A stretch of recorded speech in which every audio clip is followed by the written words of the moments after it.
ভজা, আমাদের অঞ্জলি আজ পুরস্কার পাবে। আমাদের অঞ্জলি? আমাদের অঞ্জলি? কেন তুই ভাবছিস ও এখনো আমাদের? একবার আমাদের খোঁজ করছে? একবার ভেবেছে আমরা বেঁচে আছি না মরে গেছি? ওর বিয়ের তারিখটা পর্যন্ত পেপার পড়ে জানতে হয়। দেখ, আমি সব বুঝি ভজা, তবে একবার চল, ভিড়ের মধ্যে থেকে 1 মিনিটের জন্য দূর থেকে চোখে দেখা দেখে চলে আসবো। তোর মান সম্মান বলে কিছু নেই? ওরা তোকে চোর অপবাদ দিয়ে বাড়ি থেকে তাড়িয়ে দিল, আর তুই অঞ্জলির ফাংশন দেখতে চাইছিস? দেখ, অঞ্জলি একদিন বড় গায়িকা হোক, অনেক অ্যাওয়ার্ড পাক, এটাই তো আমরা চেয়েছিলাম। আর আজ ও সেই অ্যাওয়ার্ড পাচ্ছে, আর আমরা এত কাছে থেকেও দেখবো না? চল ভজা, আমরা হয়তো আর কোনোদিনও জীবনে এই সুযোগ পাবো না। চল ভজা, চল। দেখ ভজা, তুই রাগ করিস না, একবার দূর থেকে দেখেই চলে আসবো। আয় আয় আয়। শোন আমার, কোথায় যাচ্ছিস? এখানে কেন এসেছিস? আমরা একটু ভেতরে যাবো। কনস্টেবল ওদেরকে এখান থেকে সরে যেতে বলো। চল চলে যা, দাঁড়া না, ওইদিকে গিয়ে দাঁড়িয়ে দেখ। যা। ধন্যবাদ। কথা শোন, আবার পাগলামো করছিস কেন?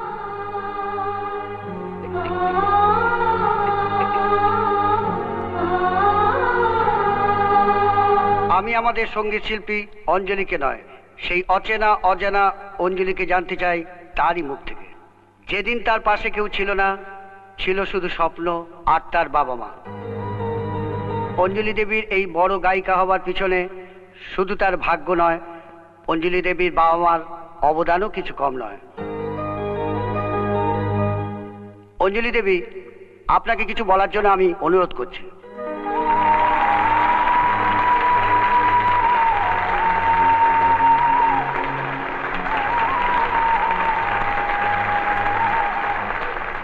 আপনাদের সকলকে আমার নমস্কার। একটু আগে আমার সম্পর্কে মাননীয় মহাশয় অনেক কিছু বললেন। আমার আজকে এই গায়িকা হবার পেছনে নাকি আমার পরিবার, বাবা মার অবদান অপরিসীম। কিন্তু না, এটা ভুল, সম্পূর্ণ ভুল। আমার মতো জীবনে কষ্ট খুব কম মেয়ে পেয়েছে। আমার জীবনে কোনো দিনও সুখ ছিল না, কোনো দিনও না। একটা মাছ যখন অ্যাকোয়ারিয়ামে জন্মায়, তখন সে নিজেই জানে না কোথায় নদী আর কোথায় সাগর। ঠিক আমার জীবনের মতন। আজকে আপনারা সবাই জানেন আমি একজন নামী গায়িকা, কিন্তু কি করে এই গায়িকার জন্ম হলো সেটা আপনারা কজন লোক জানেন? আমি বলছি, আমার এই গায়িকা হবার পেছনে আমার পরিবারের কোনো অবদান নেই। আমার কথায় দুঃখ পাবেন না। মানুষ যখন নামী হয়ে যায়, তখন যার জন্য সে নামী হলো সেটা ভুলে গেলে চরম অন্যায় করা হয়, পাপ করা হয়। আমি যে কোনোদিনও গায়িকা হব এ আমি স্বপ্নেও ভাবিনি।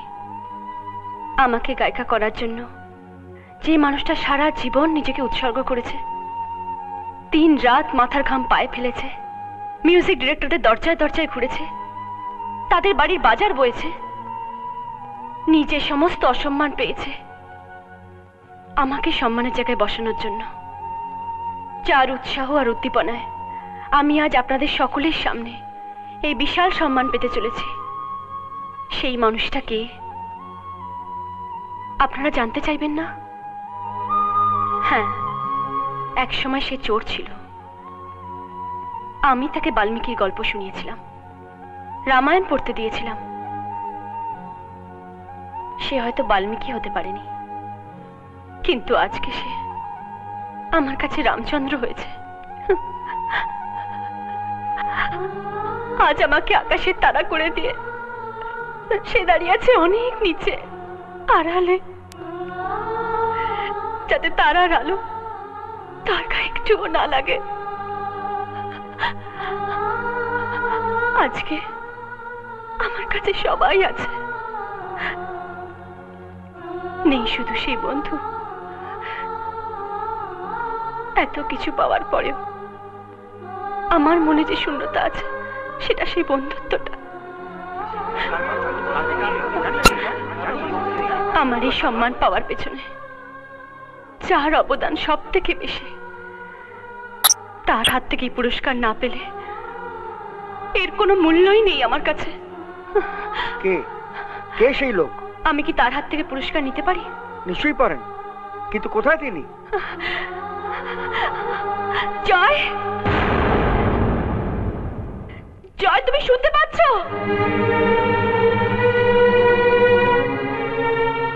জয়, তুমি যদি এখানে কোথাও থাকো, প্লিজ এসো জয়। আমি তোমার হাত থেকে পুরস্কার নিতে চাই। আমার সবচেয়ে বড় বন্ধুটিকে আমি সবার সামনে স্বীকৃতি দিতে চাই। প্লিজ তুমি স্টেজে এসো জয়, প্লিজ। আমার বিশ্বাস তুমি আজকে এখানে আছো।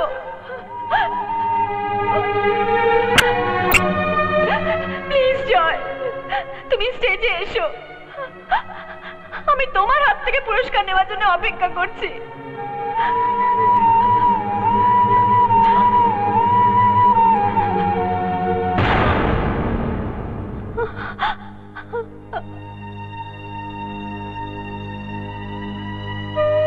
এসো জয়, মঞ্চে চলে এসো। জয়, যা যা, দেরি করিস না। অঞ্জলি তোকে ডাকছে, যা যা।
এবার আমি আপনাদের কাছে আমার জীবনের একটা গুরুত্বপূর্ণ কথা বলতে চাই। আপনারা সবাই জানেন আগামী 5 তারিখ আমার বিয়ে। বিয়ে একটা মেয়ের জীবনে সবচেয়ে গুরুত্বপূর্ণ বিষয়। একজনের সারা জীবনের সুখ দুঃখের সঙ্গী হওয়া। এতদিন যে ছিল আমার দুঃখের সঙ্গী, আজ আমি তাকে আমার সুখের দিনেও সঙ্গী করতে চাই। আমি তাকে বিয়ে করছি।